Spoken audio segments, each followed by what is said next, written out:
All right. So hopefully you've been practicing that and you can do that relatively easy. So now what we're going to do is we're going to learn the very first movement. So from your wuji posture, make sure that your knees are just ever so gently bent. And as you can see, my spine should be straight up and down. My head and my hips and my feet are in alignment. You do not want to be locking your legs out. That's very bad. Okay, it's just not good for you. And you can't transfer your weight down into your feet, or they may say in Tai Chi, you can't sink your chi. Okay, song, sinking your chi. All right? But you don't want to have your knees so bent that you're weighting your legs, right? Your legs are working really hard. If you want to build up your leg strength, you can do the Tai Chi form in a more squatted position, but we're not going to do that for this. All right, so we're here in our wuji posture. Here's the most important part, tongue to the roof of the mouth, breathing in through the nose, out through the nose.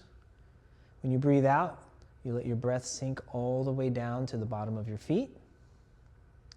Your hands are hanging here. The palms are facing the rear.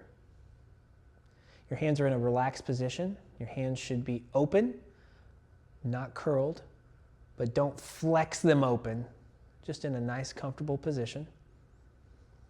And you want your arms to rise from a dead stop. You're going to be doing some internal work to do that, but for now, from essentially a dead hang, your hands float up with your fingers long and your wrists straight. And once you reach shoulder level, like Frankenstein, you bend your elbows. And then once you have your elbows bent, you bend your wrist. And then I like to say, it feels like you're pushing yourself out of the pool. Okay? And then your hands drop. Okay, so when you go swim over to the side of the pool and then you push yourself out, okay? When you're doing this position, okay, I'm actually sinking, but internally it feels like I'm pushing, okay? So you'll just have to work on that. So let's do that 3 times, I guess, is the standard that I've started here, so let's stick with it. Tongue to the roof of the mouth, bend your knees. You can bring your hands up. They float up, wrist straight. Shoulder, elbow, wrist, palm, fingertips, and then now bend your elbows and pressing down.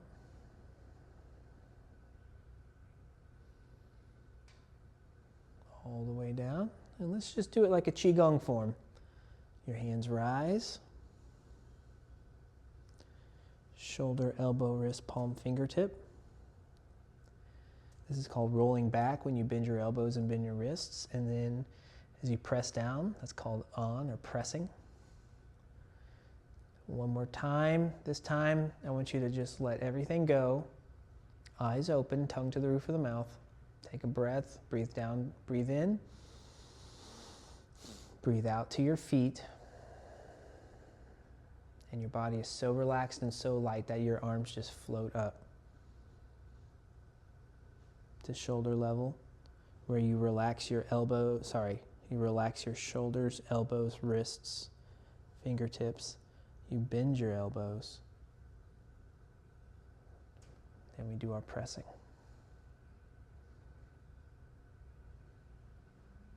Okay? So that's actually how we begin and end the form. So the ending is going to end like that too. And a little nuance, which I go in the weeds, I just can't help myself, okay?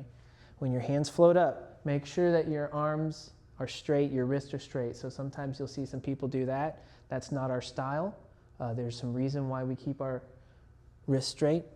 And in here, you want to relax your shoulder, elbow, wrist, palm. So at the very peak, you raise shoulder, elbow, wrist, palm, fingertip. Rolling back and pressing down. Okay, thank you.